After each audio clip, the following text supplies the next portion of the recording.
बैठकीला जी विलिनीकरण बैठक झाली ना तिला तुम्ही हजर होते व्हिडिओ मध्ये दिसतं. ठीक आहे ना, म्हणजे त्याला मला नाही कळत काय त्याला काय बोलायचं. काय झालं होतं बैठकीमध्ये, काय झालं होतं बैठकीत काय झालं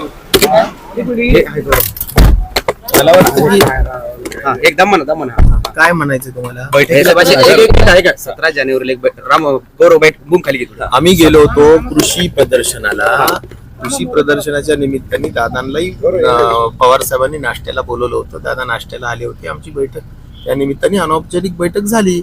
इच्छा दोन्ही पक्षाची एवढी आहेच की आपण सगळ्यांनी एकत्र राहिलं पाहिजे आणि आम्ही साहेबांना विनंती केली की साहेब आपण एकत्र राहिलं तर बरं होईल, एवढीच. बाकी काहीच नाही. एवढंच. थँक्यू. Okay, thank you.